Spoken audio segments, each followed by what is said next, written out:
Welcome to the My Blue Skies Music Podcast, where we dive deep into the power of music, creativity, and collaboration. I'm your host, Kate Dillingham, cellist and composer, and founder of MyBlueSkiesMusic.com.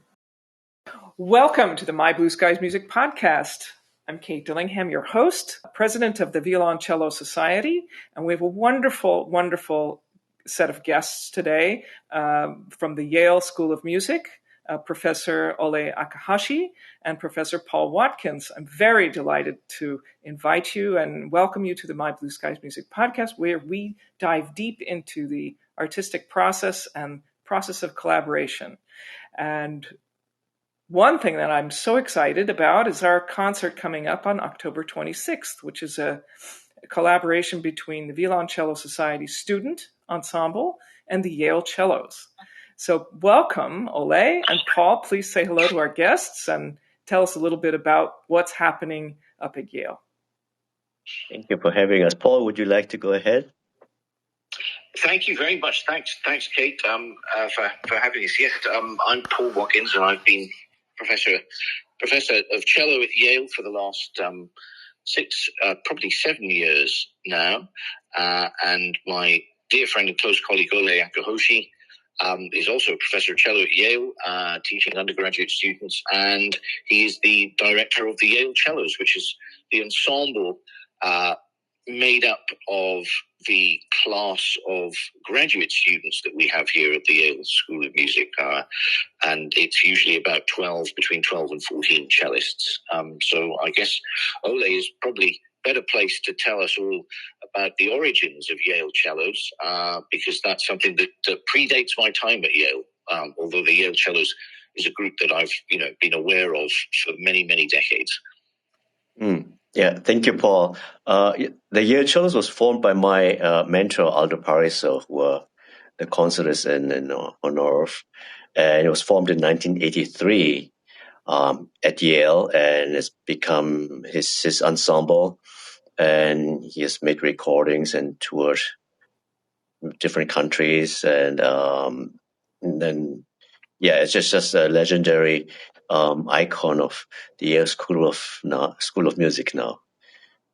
So it's been quite a journey. And after Mr. Parisot passed away, I was asked to become the director, which it's difficult shoes to fill, but I try to keep the similar philosophy of Mr. Parisot. Although Mr. Parisot is conducting the group, and now the group is, most of the pieces we do conductorless. It's more of a challenge, but it's an enjoyable challenge as well. So we're very much looking forward to joining the cellists of the Violoncello Society and for this concert coming together on October 26th. That's marvelous. Paul, what is your involvement? Have you did you study with Mr. Parisot? No, I didn't actually. To my great regret, when I was choosing my options, I didn't really think about studying in the States that much. But I know a few colleagues of mine in the UK, particularly the wonderful cellist Timothy Hugh and Josephine Knight. Timothy Hugh was principal cello of the BBC Symphony Orchestra, the London Symphony Orchestra, Royal Opera House, Covent Garden, and Joe Knight is a professor at the Royal Academy of Music. They both studied with Parisot. So I heard many tales about the not just his amazing teaching, but what an extraordinarily eccentric character he was too. Interesting. I bet Ole can shed some light on that for us. Well, there are many stories to tell, but he was very, very energetic, very down to earth. He couldn't lie, basically, which was great in the lessons, but also tough for some of us students. But I really appreciated the honesty in the lessons. And tell us a little bit about the culture of Yale Cellos in its as it exists today. How do you carry on that legacy, and how do you share the the things that you learned and maybe the culture that existed with Mr. Parisot into today's Yale Cellos? It's great question. We're trying to, Paul Watkins and I, we work very closely together, overseeing the rehearsals. The Yale Cellos meet every Wednesdays in the afternoon, once a week. It's a course, actually, all the cellists are taking. It's for 2 credits. We have one concert at the end of each semester here at Yale. And we try to get some concerts also outside of Yale as well. But what primarily we want the cellists to feel, learn the culture of ensemble, not just playing, developing a group sound, but also how to rehearse effectively, which is quite a challenge because they are rehearsing. We sometimes intervene, but they're basically rehearsing on their own. And everyone has to know the score and come with their own musical ideas and take musical responsibility for an interpretation, which is, again, as I said, it's easier if we had a conductor and then the conductor would show the interpretation. But in this case, they actually come up with their own musical idea and make it really convincing. So that's our goal. And that takes time. When you have a conductor, when you have a designated leader, in some respects can be more efficient, but less contribution from each individual. I really appreciate that. I do think it takes more time and, in a sense, more responsibility on the part of the individual players to come not just prepared to play the notes of the music, but prepared to share, listen, defer, all the things that we need in life. It's an amazing skill set, not just following directions, but being able to interact with a group.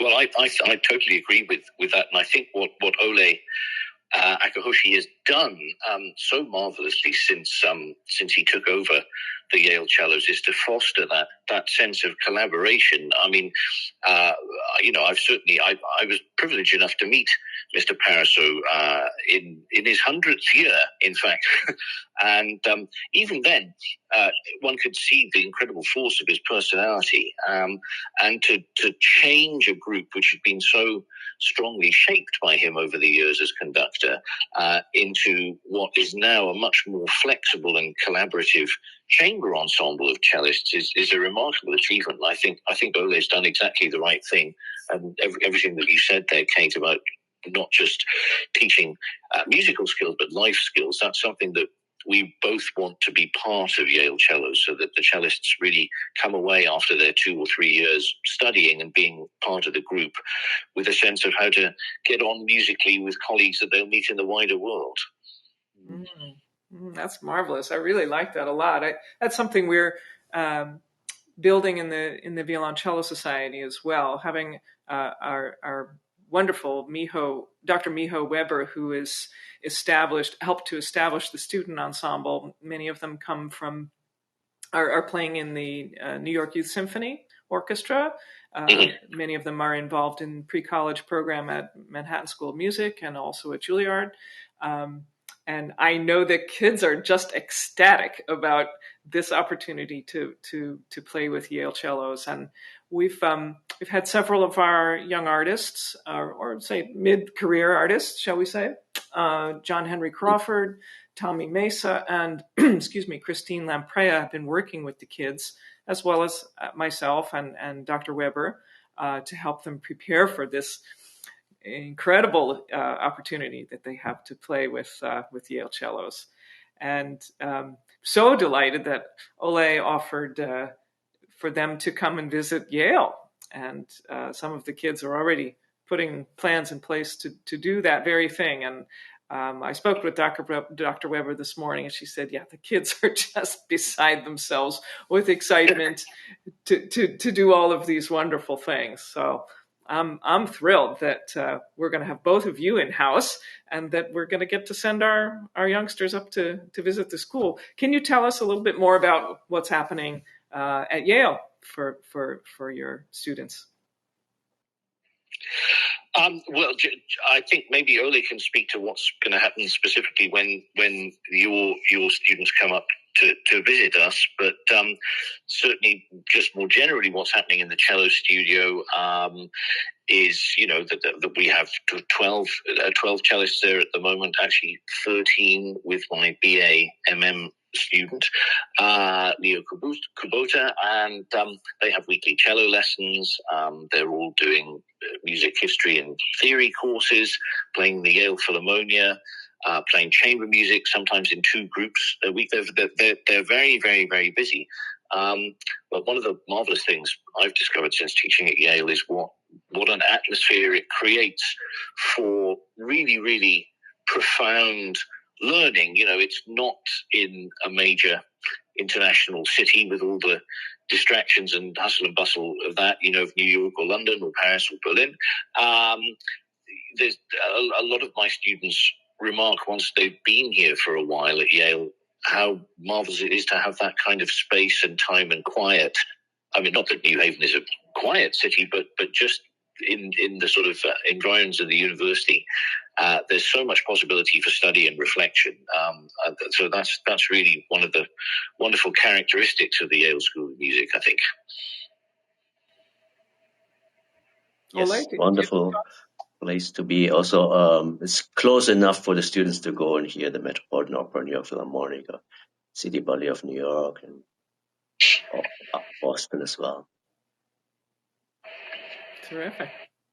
Well, is there anything, Paul? I know you're a bit pressed for time. So, is there anything you would like to add or conclude in our looking forward to this October 26th performance? Well, really the only other thing I would say is that for me, teaching cello at Yale is like a sort of childhood dream come true, because I'm sure a lot of your members and young cellists who are associated with the Violoncello Society of New York will remember perhaps the first time they played with more than one cello together. And the sound is so fantastic. There's something that I think that's why cello ensembles are so popular, as opposed to ensembles of violins, violas, other instruments, because of the range of the instrument, but also because of the incredible sort of sensuality and richness of the sound. And I'm so excited to hear how it all sounds when we all sort of come together in New York. Fantastic. Well, I'm going to add to that I am absolutely thrilled that we're all going to be playing a piece that I conceived of. I can't say I quite composed it. I am the composer, but I conceived of a cello choir, and it's one of the pieces we'll present on this concert. And personally, hearing a group of cellists play a work that I made is probably the most gratifying experience I've ever had. It was truly extraordinary the first time I heard that. And so to hear, I think we have, Dr. Weber told me, have maybe 15 to 20 young cellists from Violoncello Society. How many cellists are coming from Yale? We have 13. Oh, 13 so it's going to be an orchestra of cellos. Yes. Fantastic. I'm so excited. Well, thank you, Paul. I know you have a time constraint here, but I'm really pleased you were able to get on the call with us today. And I'm going to continue with Ole, just to hear him talk a little bit more about the process and any other fun things he wants to tell us about Yale Cellos. Well, thanks very much, Kate. Thanks for having me. I'm looking forward to New York in a few weeks' time. Terrific. We look forward to welcoming you. Thank you. Bye-bye. Bye, Paul. Bye, Ole. Thank you. That worked pretty well, I think. Yeah, it worked great. So, how of the students who are coming down, are they mostly in your studio, or do you share them with Paul? Tell me a little bit about the. I mean, I have my own concept of what happens at music school with teachers, but are you more collaborative in your two studios, or is it sort of Mr. Akahoshi's studio and Mr. Watkins' studio? How does it work? Well, Mr. Watkins is teaching the graduate cellists, and then Yale Cellos is made out of the graduate cellists. He has one 5-year BA MM student, Leo, He's also studying with Mr. Parisot, Mr. Watkins, excuse me. And so they're total 13. I'm teaching the undergraduate cellists at Yale. So they're not more majoring in music necessarily there. I see. But we work very closely together, so that Yale Cellos we oversee together, as well as the graduate seminar, which happens on Tuesday mornings, we do together. And occasionally when Mr. Watkins is out of town, he asked me to take care of his students. What happens in the cello seminar, the Tuesday morning seminar? I'm very interested to hear what topics do you explore there? It happened. We meet on Tuesday, 10:30 to 12:30. And it's a platform where students can try out things, basically. They can play one movement, bring the whole concerto, they can bring a string quartet, and get feedback from their colleagues, as well as Mr. Watkins and myself. And yeah, it's a great place to try things out, and especially before competitions. We have also mock auditions, sometimes put a screen and have students play the orchestra excerpts and try to make them nervous. Yeah, it's a great place to try things out, basically. That's wonderful. Yeah, when I was in Mr. Greenhouse's class, we had a studio class or studio master class every week. And I appreciated what you said about the honesty, because there was a good deal of honesty. And oftentimes, Mr. Greenhouse would have some of the more advanced, let's say, graduate students, people who were older and more experienced, run the class or make comments, hopefully constructive, to underclassmen. And sometimes he would take exception with what the graduate student had to say. It was very interesting dynamic, because he really wanted people to think for themselves, and to not just sort of offer a generic, oh, that could be better phrased, or try this bowing here, or maybe a different fingering there. He really challenged people to think creatively. And I when you came and gave your masterclass for the Cello Society last season, I felt very much that kind of gentle direction from you to each of the students, to get them to come out of their sort of notion about how a piece of music goes. Like, as modern cellists, we have a lot of influence by recorded music, and we can often fall into a bit of a complacency about hearing how a piece is played. And one of the things I really appreciated about you, and I have a instinct that this was passed to you maybe from Mr. Parisot, that creative energy, that new approach, the open eyes to each time you approach a score, is about finding that special energy inside your own personality. Mm-hmm. Could you talk a little bit about that from your perspective? Yes. Well, thank you for mentioning the masterclass. I really enjoyed it. All the students. Well, one thing about Mr. Parisot's teaching and all the students he taught, none of them sound the same. He was very much his importance of everyone finding their own personality and their own musical narrative. So he gave each student freedom to really find who they are, basically. He didn't enforce his way of phrasing, his way of playing. There's certain mechanics, obviously, to play with the least amount of tension that he did enforce, but he made everyone find, even the bow hold. Everyone's holding the bow according to what was working for their anatomy and their musicality. So that was very important to him. That's very interesting. Even something as specific as the bow hold.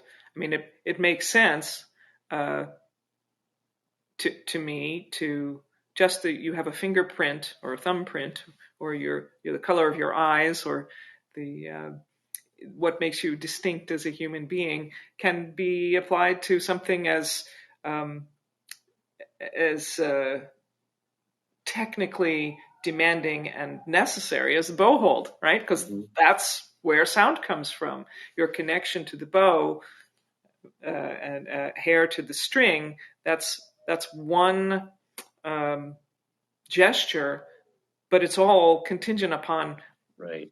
the connection you make to the bow with your fingertips. Yes. I mean, Mr. Paris's bow hold was very, very pronated. But for example, one of my favorite cellists is Jiang Wang, who was Mr. Paris's student before my time. And I remember Mr. Parisot telling me that he was trying to teach Jiang Wang the correct way of holding the bow, but it didn't work. So but basically Jiang holds the bow very supinated, and he starts from that point. He just started pronating, and that's just the sound he gets is just unique. In addition to his very, very just incredible sensuous vibrato, his color palette is just amazing. So at that point, Mr. Parisot, that bow hold he doesn't believe in, but it works for Jiang Wang. So what works, he didn't touch it.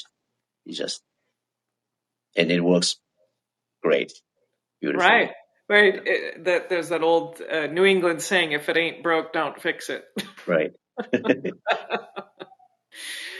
Well, I just want to say I'm again thrilled to have you all come and work with our students and bless New York City with fabulous cello sounds. And I couldn't be more thrilled to participate as well with my piece. And I'm a little sad we're not playing the cello today, but I think that's a good way to inspire people to come on the 26th and hear this marvelous cello choir and honor a great artist and teacher, Mr. Parisot, and enjoy meeting you and Paul Watkins. Yes, I can tell for Paul Watkins now, we are also very excited to meeting the young cellists of the Violoncello Society, and as well as the graduate cellists from the Yale Cellos there. I told them a lot about them, so they're very excited to meet them and also being on stage together with them. So it's really something. I think that this sort of cross-generational experience in music, it's unique in music. It really doesn't exist in a lot of other disciplines where people of different ages, different cultures, different stages of education and development can come together and make music together. It's really such an important thing in our culture right now to be able to do that with people from all over the world to play music that brings us together and finds common enjoyment and purpose. Yes. So thank you so much for organizing this very special, meaningful event. It's my great pleasure, and I'm delighted to be part of it. So thank you, Ole, and thank you, Paul, for joining me on the My Blue Skies Music podcast today.